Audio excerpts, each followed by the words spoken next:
Hey everyone. I have a good morning this morning. Got up early, just before the sunrise, and got on the road to Horseshoe Bend. I just parked at the Horseshoe Bend parking lot. It's about 10 to 7 in the morning.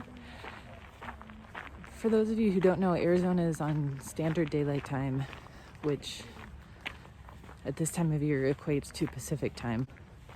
So it's $10 to park because there's kind of a convergence of a lot of different land boundaries on the parking lot. To get to Horseshoe Bend is city property. So it's a $10 parking fee, and your National Parks Pass won't apply there.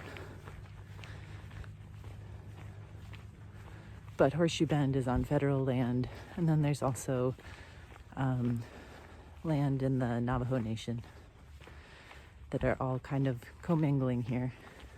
It took me about 45 minutes to drive here from Lee's Ferry Campground.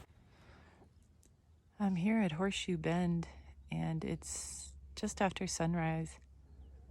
It's about a half mile to walk in, and you can see in the back left we have those Vermilion Cliffs again. So this is the Colorado River, and it's not too far upstream from where I was yesterday if you watch the post book Desert Solitaire, day 24.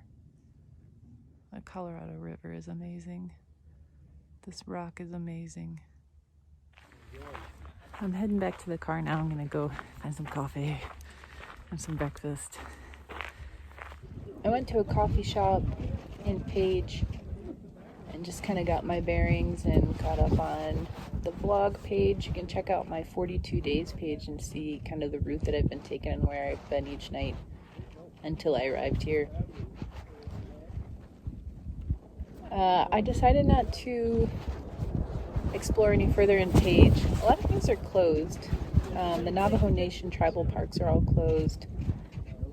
And, kind of going to the beach and a little further north into Utah just seemed like a bigger excursion than I was ready to take, and also it just seems like more fun when you're with other people. So I decided to turn back and come back to Lee's Ferry, and along the way there's this really cool scenic turnout. I'm at a scenic turnout on the road on 89 from Page, heading back to Lee's Ferry, and you can see the Vermilion Cliffs in the background.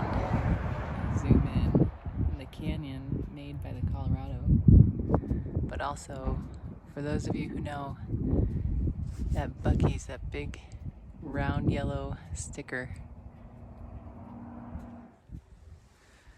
This stop also during the day, they didn't have it there, weren't up this morning when I got here, but they've got some jewelry stands, so I'm gonna go check those out now. After that, I stopped at the Navajo Bridge Interpretive Center. I just pulled off the road at the Navajo Bridge Interpretive Center. It has a National Park Service store as well.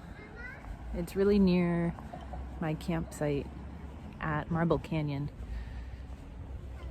And I'm gonna walk out onto the bridge which spans the Colorado River.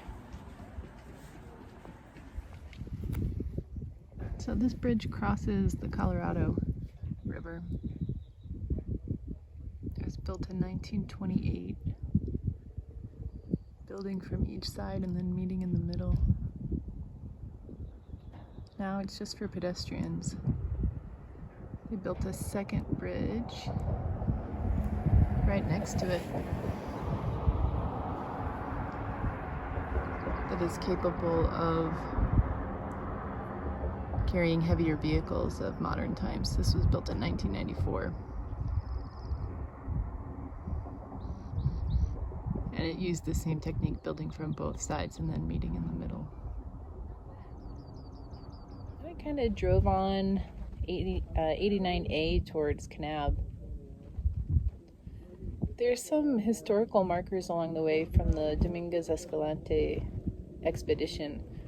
And if you're interested in that, I think this area would be really fun to just kind of explore. There's a lot of historical markers, and you can follow some of the trails.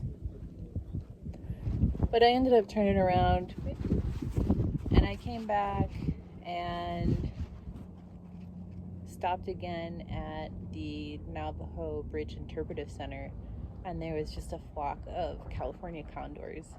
So I'm gonna do a post on the animals and insects and birds and plants that I've seen along the way, probably when I leave Arizona. But I will share this with you because it was pretty cool. It's a critically endangered species. I'm just showing you some of the shots now, but I'll include them again when I do that other vlog post dedicated to the flora and the fauna. Now I'm back here. I put up a hammock yesterday. Best move of the whole trip. It's absolutely delightful. I'm just chilling for the rest of the day. See you later.